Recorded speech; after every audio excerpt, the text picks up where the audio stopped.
Hi, parents. This is going to be a recap of our meeting we had last Friday before I went away. We did a meeting on a Friday night, and I know that's not a good night for a lot of you, although we had a pretty good turnout. I want to go over what we covered in that meeting. It was our 13th meeting, as shown on the screen. We had it on last Friday. I think it has some pretty important information that I'll share with you. I want to start beginning your understanding of how to read financial aid awards. I want to make sure I show you, some other things about the enrollment process that you need to know right now before we get too far along here. All right, so let me go ahead and start this. Uh, First of all, just a few opening announcements. Uh, we are pleased to offer a reduced cost or free registration for our virtual homework club for seniors on a limited basis.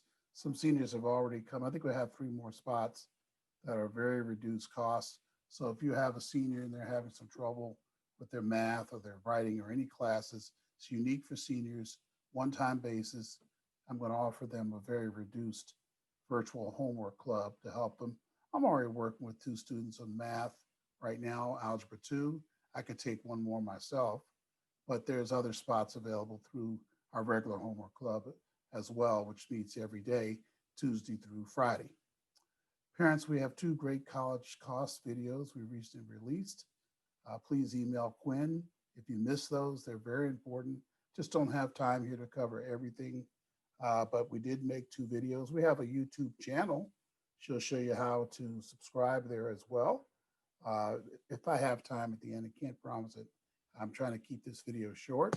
We'll show you how to navigate to that. Maybe we'll do a separate video on that. We have a lot of great videos if you want to catch up on sessions you missed or get some other important information about the admissions process. Our trade tech classes begin the second week of February, and they're very important for seniors to get college credit before college. What a great thing for a 12th grade student to do if they're doing okay in their virtual classes now. Why not use some time? We have a Saturday class. We have 2 other classes, another 2 days during the week that one other class meets. I believe it's a speech class that meets on Saturdays, and a psychology class, general psych class that meets during the week. If you're interested in those, they're free. They'll get college credit from our partner, LA Trade Tech, and you can get that information. There's Christina's email address right there, cmartinez.eep@gmail.com, okay? And she'll get you involved in that. Well, it's very important, those classes, now that we're mentioning them, because it fits with how to graduate in 4 years or less. This is a chart from last year, but you can still use that, right? Because right here is 2020 to 2021. Just put 21 to 22. In the summer, you take 1 class. Next summer, you take 2 classes, 2 classes, 2 classes. What's the net effect of that? You have 141 credits, and typically you only need 120 to 123 to graduate, and that's how you get to graduate early. You see, you'll be able to graduate at least about a semester early. Sometimes more if you take more classes, but that's why it's important to take general ed classes as much as possible in the summers. Okay, let's continue. Let's talk about the college enrollment process and its challenges. Well, there's the college application, and then there's one of 3 things that can happen as a result of that application.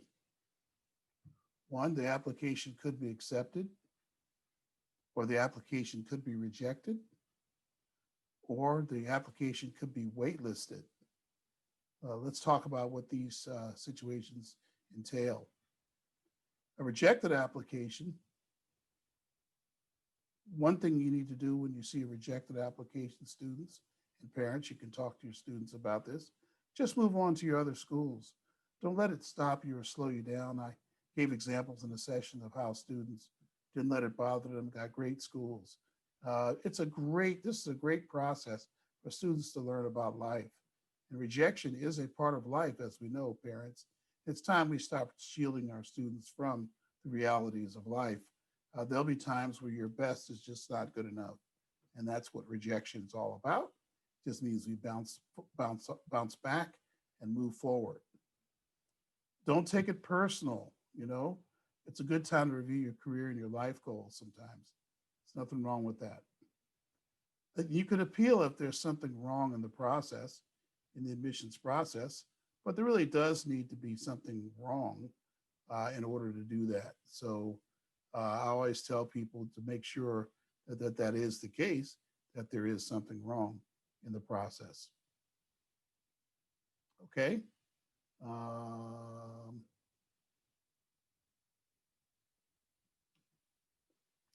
okay. More about appeals. If you're interested in learning about appeals, here are some examples that cause a appeal if there's something wrong. Because remember, we said there has to be something wrong. Look down there in the process in order for an appeal to be effective. Other reasons are usually not approved. Well, let's see what are examples of wrong application. Well, the grades could be reported wrong, right? So you had to self-report, you just reported the grades wrong. Test scores not available or were available, but you didn't report them. That becomes relevant in test optional schools. If the school wasn't taking scores anyway, it's not relevant. There's a serious error on the transcript, but it's now corrected. That would be something wrong on the application. Or the wrong student was reviewed. I see that with twins and triplets, for example. Sometimes with the sibling from one year to another, I've seen that one's transferring, the other one's new. They get the students mixed up. That's wrong information in the application. How about the requirements changed during the review? I saw one like that a couple of years ago, where first they said they didn't need a second a third science class. And then they said they needed it, but it was after the application period or after some applications were submitted. And that's a case of, the requirements changing during the review. And that's a good cause for appeal. These are all good reasons for appeal because the application is just wrong. It's incorrect. So these are great reasons for appeal. But then sometimes students are rejected to schools and they just want to appeal and they don't have a wrong reason. We call these subjective appeals because the school can decide to override it. Usually only private schools, right? Public schools aren't going to do it, and it's not guaranteed. In all my life, I've only seen about 3 or 4 subjective appeals. It's very rarely approved after May 1st. So you want to do it after May 1st. Do it before May 1st. They're just going to hold on to it anyway. But the whole point of waiting to May 1st is you want to give the school a chance to see maybe they don't make their quota with their applications and they have open spots after students decide whether they're coming. So you want to get that in after May 1st, and then they'll tell you in June. But I always tell people, make sure you deposit to other schools on a subjective appeal. It's so rarely done. You'll only be heard by private colleges. The best chances that a school does not make their enrollment yield. In other words, like I said, they get enough applications, but then not enough students say they're coming. I don't see that happening if a school is really desired, like Howard or another very desired private school, where they're getting a lot of applications this year. I don't see that happening, but you can give it a shot. Okay, there's other things we need to talk about. What about the application accepted? And you need to now determine the cost of the school. Okay, so you have an application, it's accepted. Now the question is, what's the cost? I hope you don't decide you're going to go to a school or your student doesn't decide they're going to go, because that's where they always wanted to go, right, parents? But what's the cost? And, I know it's very exciting, and sometimes schools will tell you, hey, here's a little scholarship, and it's nowhere near the total cost of the school. It's good to then determine what the cost of the school is. You need 2 things to determine the cost. You need the direct cost of the college. What's the college's tuition, room, and board? In other words, what's on the bill? That's what direct costs. When you see direct costs, parents, it means what's on the bill, meaning the tuition and room and board. So that's one factor in determining the cost. The other factor is a review of the financial aid award of the college to see how much is deducted from that. uh, direct costs of the school. You need both things to do that. Once again, you need both things to do this. Remember, you need the direct cost of the college and the financial aid award. Okay. So if the financial aid award is delayed, you just know the cost of the college. That's not time to decide where you're going. You need to review the financial aid award. The problem with the financial aid award is it's not going to tell you the cost of the college. It's something you need to do to be able to figure there's things you need to do to use that financial aid award to determine the cost of the college. And that's what we're going to cover, in the next few slides here after we get past this. What are some good reasons to attend a particular college? It's affordable and cost sustainable without a large debt or with acceptable debt. That's why I said a minute ago, you need to know how much your school is before you go. It's the single most important thing you need to know about a college, because especially these days with the uncertainties in the job market because of the responses to COVID and because of the impending recession we're going to have, there's a little bit of a need, parents, to watch our debts. And so I think cost is even more important this year. The parent and youth have to agree substantially on the college. That would be something that I think is important. And the career path is evident with other options. You have a lot of chances for a career path with a particular school. And then, of course, the feel of the campus. But what if you don't get to visit the campus? I mean, the California schools are not going to be open for visits. So you really aren't going to have a feel of the campus. You'll have virtual tours. But as you know, a campus is people, and the feel of the campus is important too. So that's going to be a tricky decision. I can help with that. You can talk to the schools themselves to get an idea. And there are going to be some of your schools out of state that you can visit, because I keep letting you know and reminding you all that California is one of a handful of schools whose colleges are shut down. It's in high schools. It's very rare now. Schools are reopening, and I just know we're not open here. I just don't want you to think that's true everywhere. That's why I'm including campus visits in my, post-acceptance processes here today. There's other nice comforts that might be important with a college. I mean, some students say they have to have a Starbucks on the campus. I mean, you might laugh at that kind of thing, but you get some other things, but that's important. You get other things too, like you might hear some students say, I need a Division I sports campus. I used to laugh at those kind of things, but parents, they're very legitimate concerns and need to be listened to at least. Well, what is that college enrollment process? This is the front end. We'll cover the back end, what I call the back end of the process, next meeting. But the front end is admission acceptance. You visit the college, you receive a financial aid award because you figure out how much is owed. We just talked about that. And then you do your non-refundable deposits. Once again, admissions acceptance, visit the college, receive the financial aid award, how much is owed, and then non-refundable deposit and housing deposit. Let's talk a little more about admission acceptance. It's required by May 1st. May 1st is the National College Decision Day. All college decisions need to be turned in by that date. Schools that extended are being a little disingenuous because you'll think all your schools will, but every school will not extend past May 1st. That's going to be it. We recommend April 15th for some schools and then the 25th for all schools. The 15th date is for schools that have more limited housing. If you want to get in there and order your housing. 25th for schools that have enough housing in general. You can check with me on that. I'll be glad to help you with that. For many schools, it's required. Acceptance to have admission acceptance is required in order to get the housing information. You got to accept admission first.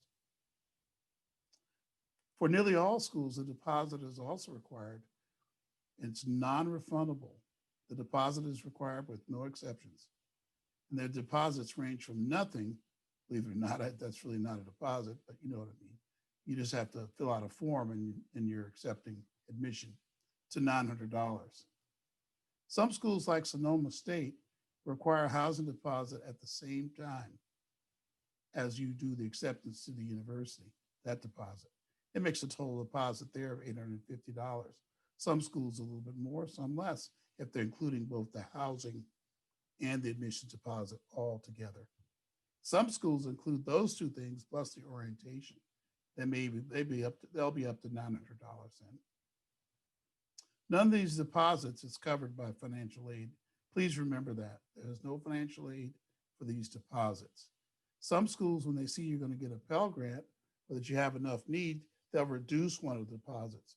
But the deposits that remain are not covered by financial aid. And this is an important college access issue. So talk to me if you're having that problem. I can tell you things you can also ask the school about. It may be more amenable to it this year. Other early enrollment requirements are, like I said before, new student orientation, parent orientation. Yes, there's usually a cost. You factor that in with travel to the college, which is also not covered by financial aid. So there are going to be costs prior to getting financial aid that you'll have to deal with. And you really need to think about that. That might be a way of determining what schools you look at too. Visiting college is going to be important this year. I already told you the California schools you'll have a hard time visiting, but out of state you may get to visit, and I think you should. You visit colleges that you will not attend. Okay, but you shouldn't agree to attend a college without visiting.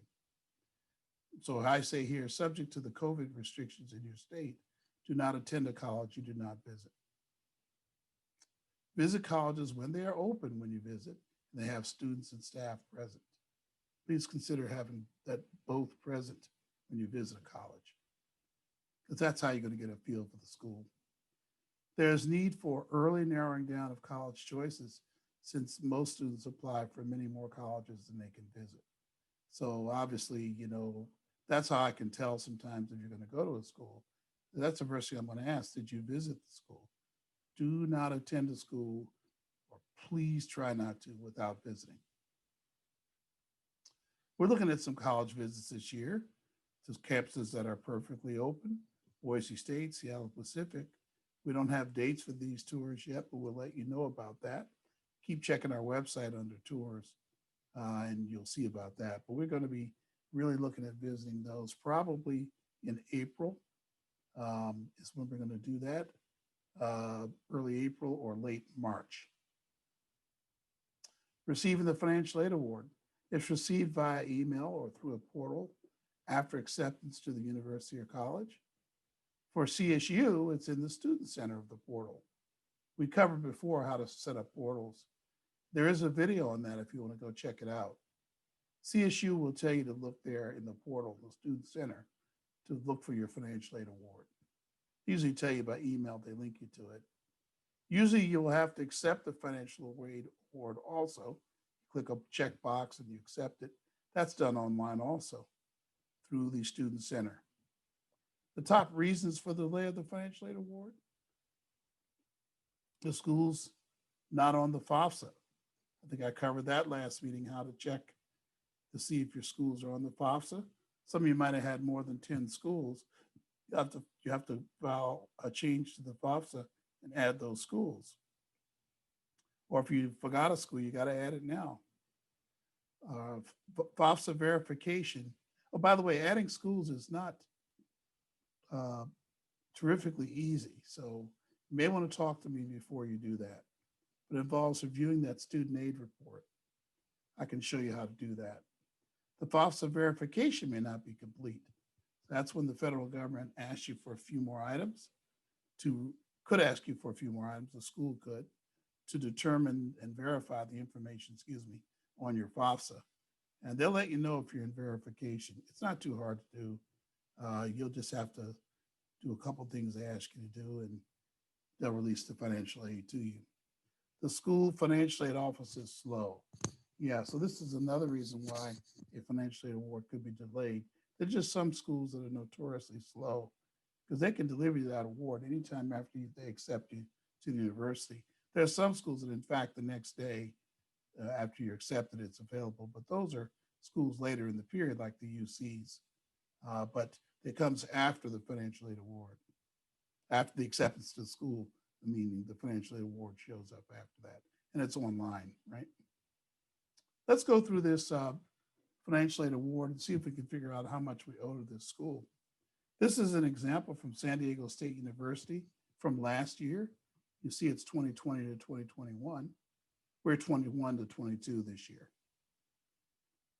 First of all, there was a student direct loan for $3,500 and $2,000 or $5,500. The Pell Grant for $6,300. The State University grant was $8,077. The work study was $2,400. And the work study isn't really money. I mean, you have to actually work. So most students can't find work that first semester anyway. These are on the high side because typically you can only work 14 hours a week. Maximum, usually it's 8 hours, 8 to 14 a week with work study. So the numbers may come in lower than this really. But these are maximum numbers for work study, $2,400. Then the parent loan for undergraduate students in this award was $6,000, $3,000 for each semester. This all added up to $28,322, which sounds good, but think about this. The work study is not really money you have available to spend for tuition. It's going to be your spending money. It's going to come to you while you're in college. And I don't know if you're going to be paying tuition with it at all. It's going to go to your spending money. Then the parent loan, I usually say it's not relevant either because that's a loan you have to make a decision to take out. You may not need it. So I tell people right away to subtract these two numbers, which is $8,400.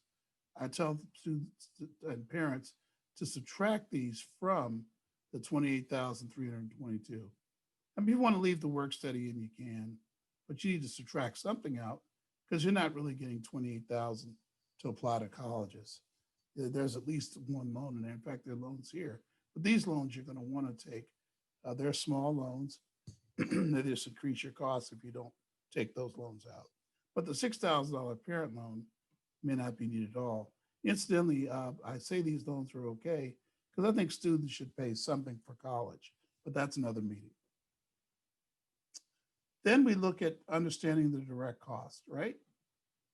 Well, here you can go to their website. If you Google San Diego State University and you type total cost. So you type in these words, these letters and words right here. SCSU total cost, press enter.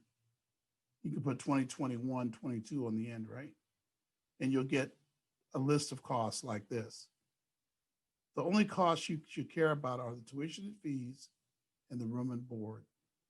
And at that school, it comes to $7,712 and $18,210, right? When you add those together, you get about $25,922. That's what this is right here. That's the negative number here. That's what the parentheses mean, that is minus. If you add up the financial aid, it's $19,922. Remember, I took out the work study and the parent loan. And the cost of going to SDSU, when you subtract or add these two up, because this is minus here, right? Direct cost is here, financial aid is here. You'll owe $6,000 a year or about $450 a month for San Diego State. Okay, not too bad. In general, that's the way the CSUs will go, actually, depending on your income. This person is more to the higher side, up around $40,000, $45,000 a year. When you get down to $20,000 and $30,000 a year, then of course this minus $6,000, it gets even lower. It might be more like $4,000 or $2,000 that you owe for school. Okay, now we're going to do more examples of these. Don't worry. Here's another one here, 2020 to 2021 Financial Aid Award. Here's a student that parents made more than $60,000, 3 family members. So you see you don't have the grants here, do you? Because they're all need-based grants. For loans of $3,500 and $2,000, just like the other page. Then the plus was $25,760. If you take that out, you only have $5,500 left, right? Remember, the plus loan is not going to be included until we see we need it, right? Well, there we go. The school costs $25,000 as usual, $25,922. Now you get only $5,500 in financial aid, and the cost is going to be $20,400 per year. So it'll be $80,000 for 4 years to be on the campus of San Diego State. Yeah, if these numbers are wow you a little bit, well, they can always go to a local CSU and your $5,500 loan would almost cover the cost of the fees. I think you'll still be short by $90 a month. But if you go away to school, that's where the real cost is. And that's what this 20,000 is all about. Per year is all about down here, okay? Let's see, let's get another example here. Howard University, for a family of 3, income is $55,000 a year. Look at the top. This is example 3. And this is what happened in 2020, 2021. You can see for this one, the total financial aid award is $49,380. But $25,380 is going to be a loan, which you'll take that out for now. And $2,400 is going to be work study. So you're going to subtract out $27,000, about $27,800. Tuition fees for Howard is $33,000 for tuition fees. Room and board is $13,000. So you can see it's $46,980. These other lines here are going to be costs for sure, but they're not on your bill. So they'll be stretched out over the year and spending money and things like that you'll send your student. Or you might send them a lot up front to get their books, right? The transportation is the flights and travel to and from the school. All right, so this one's about $46,980. And there it is there, $46,980. The relevant financial aid is only $21,600. Remember, I didn't count the parent loan. And the cost of going to Howard is $25,380 per year. So about $25,400 per year, about $100,000 for 4 years to go to Howard University if you're a student. And this is saying that you get a moderate merit award here, I believe. I did see it. Yeah, I did see it. It's $14,000. What if you didn't get a merit award? Then you can see it's going to be costing you even more, right? Okay, let's talk about the guidelines. I hope that helped. Go back over this view graph, this presentation carefully if you need to be shown again how to determine the cost of the college. And I'm going to do some more video of this next week after our meeting. So I really want this group to have a great understanding how to determine college cost. How about some guidelines for the addition of new colleges? I get that question. Can I add this school or should I add that school? That's a common question this time of year. Well, I say only add a college if it is 100% going to be more affordable or the same cost. You don't want to add a college that's even more costly or the same cost as all the other colleges. Why would you do that? And then how are you going to visit and all that is another issue. But I don't think you should add colleges unless it's going to be more affordable. How about adding colleges that are different than the existing ones? If you had all public universities, how about a private college if it's not too expensive? You can check with me. I can help you with that. Add colleges that you have a chance of visiting. Oh, how about that? Add colleges that both youth and parent want to add the school, okay? Just don't add it if you just want to add it. If you get in, the parents say no, they can't afford it or they don't understand why it's on the list. You don't have to do it that way. That's the point. Add colleges whose application process does not adversely affect your grades. You don't add colleges where you got to do all this extra work. It's going to affect your current grades and your athletic or artistic responsibilities. You're going to have essays and recommendations and financial aid documents for a whole new school, okay? And that was basically what we covered. I did make some comments about Martin Luther King Day that I'll go ahead and make now. We look at the history of our country and our founding fathers. There's Jefferson, Washington, Lincoln. I say Frederick Douglass, because he worked with Lincoln as an advisor to him during the war. We now have all those letters that support it. And then Martin Luther King. I see Martin Luther King as a founding father in these latter days. I see Frederick Douglass as working with Lincoln. He visited the White House 60 times during the war He actually recruited a division of Black soldiers too, by the way, who actually fought very faithfully in the war. You saw some of them in the movie Glory, the story about that particular regiment. So he's active linking in the war. So these founding fathers over here were involved in founding our country and setting it the right way. I know that they're criticized and people say, well, they were slave owners and they weren't perfect. Well, I know they're not perfect. I mean, sure they weren't. These weren't perfect men either, I suppose. We know that Martin Luther King was not a perfect man. So it's not about perfection. It's about who was involved in founding our country. That's what it's all about. Martin Luther King is the only founding father in America for which we have a holiday. Now that we have President's Day for all the presidents, he's our only one that has a holiday now, and that's because he's viewed that way. And why is he viewed that way? Certainly because of the things he historically did. He was a great speaker and leader of the Black Civil Rights Movement of the 60s. And you can see him there in that picture at the signing of the Civil Rights Bill. Most historians agree we would not have had a civil rights bill without Martin Luther King. And those are certainly great reasons, but I think that there's another reason that I see him as a founding father. He was very unique in his approach. As a nation, we are struggling with the idea of nonviolent change, but he surely didn't. I pray that after the violence of the last 6 months, we try to remember his words and his way. Happy Martin Luther King Day. I know it's late after that time, but that's what we covered on Friday, the 15th of January. I hope you did have a great Martin Luther King Day. Let's just remember him all month if we can and what he did. And I think it's significant that is that as things are set up, it's right around the time of the inauguration of a new president and the concern for violence and the things that happened last summer, that we need to remember the words that we can disagree without having violence. Well, God bless you all. Hope that was helpful to you. Please share this with your students. You feel free to go over it again and again so you can get this great information. God bless you. Bye-bye now.